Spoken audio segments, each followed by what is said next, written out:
east where you see bones on the ground, people getting deceased. Sometimes I wanna get away from this madness. Even Sandman Negus coming at you. Got next. No, he got now. Watch it. Here we come. Coming back home, same place I'm from, we got the same ethnicity. Oh yeah, tell them about that. We descend from East Africa, that's where our family comes from. Big U supposedly killing his own artist, or people he was managing, is starting to become less of a rumor and more of a no-brainer to a lot of people. One of the reasons he's reportedly locked up right now is because he allegedly killed his own artist, Rayshawn Williams, just for dissing him. And now Nipsey Hussle's name is being dragged deeper into the mix too. They do say that part of the investigation involves the murder of another young rapper back in Las Vegas. That the murder was over, are you ready for this? A diss. That he had written something in a song supposedly talking bad about Big U, and that is why he ended up getting murdered. But now, another name is starting to come up, Sandman Negus. Word is Big U and his Rollin 60s crew might have had something to do with his death too. Before Nipsey got his full backing from Big U and the Unique Music Entertainment label, Sandman was actually the first artist Big U was developing. Sandman Negus coming at you. Got next. No, he got now. Watch it. Here we come. He had real talent and was starting to gain buzz for his music. But just as things were picking up for him, it all came to a sudden and tragic end. Let's get into it. Sadr Fasehaya, better known as Sandman Negus, was born on January 12, 1986, in Bulgaria. Even though Sandman was Eritrean, the war between Ethiopia and Eritrea forced his family to bounce around different countries in Africa, which is how he ended up being born in Bulgaria. Because of the war and government corruption, his family wasn't able to get a birth certificate for him, and not long after he was born, they had to flee again, this time to Sudan. In 1993, when Sandman was about 7 years old, the Fasehaya family moved to the US looking for a better future and eventually settled in Los Angeles. That's where Sandman started second grade at Hyde Park Elementary and began his life in the heart of the Rollin 60s territory, on 10th Avenue in Hyde Park to be exact. By the late 90s, young Sandman was already making a name for himself in the neighborhood, contributing to the 60s clique that controlled his block. One day, he was riding his bike around the area, keeping watch after a 60s member had been killed the night before. There was a vigil going on at the corner when he spotted a random guy parked in a red car a few houses down from where he lived. Sandman rolled up and asked, "What up, cuz?" The guy responded by throwing up the 5, a sign linked to a rival set. That was all Sandman needed to see. He busted a U-turn, sped off to the liquor store, and alerted the homies. Not long after, 2 cars full of Rollin 60s pulled up and boxed the guy in. 2 choppers came up over the roofs, while others swarmed the car. The guy didn't even have his keys to try and escape. He had to explain himself while staring down the barrel of a Tech 9. After some back and forth, they let him go, but just barely. Then in 1997, tragedy hit. Sandman's oldest brother was killed in gang violence, and it hit him hard. His brother had always been someone he looked up to, and losing him changed everything. That's when he really started rapping, pouring his pain into lyrics. From that moment on, Sandman the Kid faded, and Sandman Negus was born. I started doing my own, you feel me? So I started doing shows and doing my own music and putting it out myself, you feel me? Early on, he was heavily influenced by rappers like Tupac and Nas. He spent a lot of time getting into his creative side, writing music, sketching, painting, drawing. Even though he was raised in a strict household with a no-nonsense father, that pressure only made him more rebellious as he got older. During his teen years, he worked at his family's gas station on Florence and Crenshaw. In 2005, his talent started getting noticed. He got picked up by Yahoo and Pepsi to represent the West Coast in a segment called Mick Pass. Around that time, he was being managed by Big U. He's in the hood, born in the Middle East where you see bones on the ground, people getting deceased. Also, Sandman's family and Nipsey's family were close. In fact, their parents knew each other well, so Sandman and Nipsey had known each other since they were kids. Sandman, we bros on many levels. Come from the turf, they come from back home, same place I'm from, we got the same ethnicity. Oh yeah, tell them about that. We descend from East Africa, that's where our family comes. But life in the streets was still pulling at him. At 19, Sandman was arrested for a robbery he didn't commit. He was later found not guilty. Still, the experience pushed him deeper into the street life, and by 20, he found himself locked up again. When he got out, though, he started taking steps to change his path and slowly began turning his life around. But before long, things took a dark turn. One night after leaving the studio and dropping a friend off, Sandman was ambushed in traffic. He was shot through the front windshield of his car, hit 9 times in total. Bullets tore through his colon, liver, both lungs, his shoulders, neck, and more. Somehow he survived, though he was in a coma for 26 days and had to go through 8 surgeries just to recover. I'm all about my money, that bread, that guap, I'm rapping what I have. Despite the trauma, Sandman bounced back and poured all his focus into music. He and Nipsey would talk strategy, figuring out how to grow his name and push his mixtapes. He started building a real buzz in South LA's underground scene. But sadly, that momentum was cut short. On September 27, 2012, just 4 years after the first shooting, Sandman was killed at the age of 26 on the 4300 block of Crenshaw Boulevard, not far from Big U's studio. After his death, a lot of speculation started flying around about who was behind the shooting. Multiple gangs were mentioned, including the Rollin 60s. People felt like the whole situation around his death was fishy. According to court records, earlier that day there was a clash between some 4 Trey gangster Crips and 40s at the McDonald's on Crenshaw. One of the 4 Trey members involved was a dude named Oliver. After getting punched in the face, Oliver and his crew headed back to their hood to regroup. About an hour later, they came back near the same McDonald's and drove into an alley, where Oliver allegedly fired a shot over the roof of their car. That shot ended up fatally hitting Sandman. 6 days after the shooting, Oliver sent a text that raised even more eyebrows. He wrote, "Nah, Shanika just called me talking about I got to leave LA. Everybody knows she said she wanna meet with me and talk, but I'ma just tell her about the fight, not the shooting." Then, just a week after that message, he changed his phone number. 2 months later, Oliver Goodridge was arrested and eventually found guilty of first-degree murder. He got sentenced to 50 years to life. But Sandman's family wasn't satisfied with the outcome. According to court records, Sandman wasn't even involved in the McDonald's fight, and he wasn't there when Oliver got punched. That's what really made people start talking. On the streets, the word was that Big U and the Rollin 60s might have had a hand in Sandman's murder. A lot of people even started comparing Sandman's story to Nipsey's. Sadly, Sandman never got to fully live out the dream he was chasing.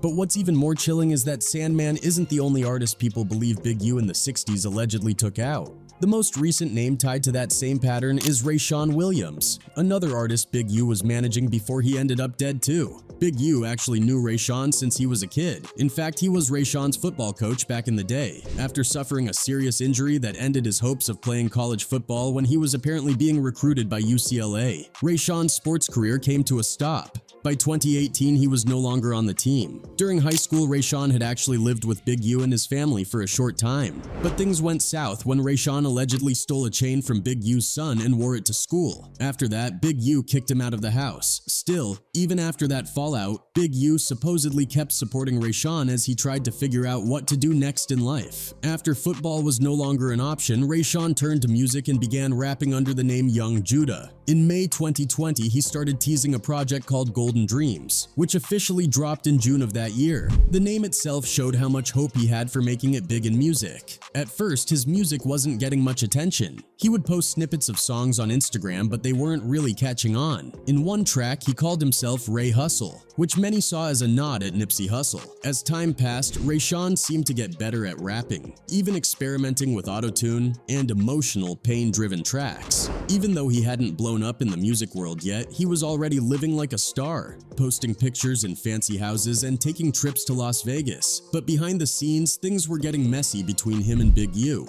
According to reports, Big U was paying for Rayshawn to travel to Las Vegas and record music. But instead of focusing on his music, Rayshawn was allegedly spending his time doing other things. Then came the diss track. According to the criminal complaint, Rayshawn recorded a song where he threw serious shade at Big U. In the song, he called Big U a bro that made some money, making it seem like Big U wasn't really all that powerful. But the part that really raised eyebrows was when Rayshawn rapped, "This song can get me killed for thinking ish funny." Even more disturbing, he mentioned getting shot in the face with a .38 revolver that would leave no trace.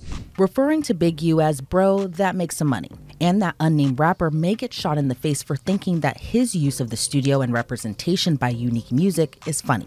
Only 5 days after posting that track, Las Vegas police found Rayshawn's body in a ditch. He had been shot in the face with a revolver. Now, many believe that the diss track was what sealed his fate, and according to law enforcement, Big U is a top suspect. They believe he might have pulled the trigger himself. But the track was eerie given what happened next. Just days later, the rapper was shot in the face. According to official court records, Big U's music label, Unique Music, arranged for Rayshawn Williams to travel from California to Las Vegas in January 2021. The plan was for Rayshawn to stay in Vegas for a week and focus on making new music. They even booked an Airbnb for him to stay in while he was there and scheduled studio time for him to record songs. But things didn't go according to plan. Rayshawn ended up missing one of the studio sessions, and that raised red flags. Big U and his close associate, Sylvester Robinson, decided to drive all the way to Las Vegas themselves to check up on him. When they arrived at the Airbnb, they asked Rayshawn why he skipped the session, and he told them it was because he didn't have a ride to the studio. The very next day, all three of them, Rayshawn, Big U, and Sylvester, finally went to the studio together. Nobody knows for sure what happened while they were inside, but later that night, something terrible went down. On January 24th of 2021, Big U arrived to a studio and RW was there, recording until around midnight. A little after 12:30 a.m., Big U left the studio and his phone stopped reporting his location. Surveillance cameras caught Rayshawn coming back to the Airbnb around 1 a.m. In the footage, you can see him getting out of the car, picking up his suitcase, and then getting back into the same car. He was originally supposed to stay in Vegas for one more day, but it looks like Big U had different intentions. According to what investigators found out, Big U allegedly drove Rayshawn far out into the desert, shot him in the face, and left his body in a ditch. After that, he reportedly went back to the studio like nothing had happened. About 45 minutes later, surveillance video at the Airbnb showed RW exiting the passenger side of the car and entering the Airbnb. A few minutes later, he left the Airbnb with a suitcase, got back into the car, and left. RW wasn't seen again. He wasn't even supposed to leave Vegas until the next day, but he never returned to the Airbnb. Instead, his body was found on the side of the road near Interstate 15. A witness later told police that Big U showed up at the studio again around 3 a.m. He looked like he had just come from a gym. He was completely soaked, either from sweat or water. When someone at the studio asked him what happened, Big U said he had just finished working out. But just a few hours later, the truth started to come out when police discovered Rayshawn's lifeless body dumped in a remote ditch outside the city. What's even more shocking is what Big U allegedly did next. According to the indictment, he tried to cover his tracks. He reportedly removed some recording equipment from the studio that might have had evidence of what happened that night. He also told someone to delete the security camera footage from the studio. Investigators think that there might have been a fight between Rayshawn and someone else inside the studio before the murder, which could be why Big U wanted the footage erased, so no one would know what really went down. Witnesses told detectives an associate of Big U removed the video recording equipment from the studio a few days after the homicide, including video that would have shown RW and Big U at the studio before he was murdered. But that's not all. After Rayshawn was killed, Big U started acting like he was trying to stay one step ahead of the police. According to the investigation, he had one of his close friends drive around in his car and even stay at his house. That way, if the police were watching his home or trying to track his car, they would think he was still there, giving Big U time to get away before they could actually arrest him. But things have gotten even messier now that a whole new reason is starting to spread about why Big U might have wanted Rayshawn gone. And this one is wild. Word is Big U may have killed Rayshawn because of Rayshawn's alleged relationship with Big U's own son, Dion Henley. According to this version of the story, Rayshawn and Dion were supposedly more than just friends. Back when Rayshawn was still playing football, he and Dion, who would later go on to play in the NFL for the LA Chargers, were tight. That's reportedly how they got close in the first place. But there are some people like Whack 100 who strongly denied the rumors. Whack says he's known Dion since he was young and never saw any signs that he was gay or acting in a feminine way. Now they're saying, well, Big U's motive wasn't the rap song. It was that he found out that the rapper and his son, Dion, were lovers. I've been knowing this young man since he's been about 7, 8 years old, right? There's nothing feminine or nothing gay about Dion Henley. But that hasn't stopped the rumors from spreading. A lot of people feel like the story about Rayshawn being killed just for a diss doesn't add up. If people were getting killed for dissing others, then half the music industry would be gone by now. So many believe there must be more to it. Some have even gone back to watch old videos of Dion, saying they now notice things they didn't before, like certain mannerisms they believe seem suspect or feminine.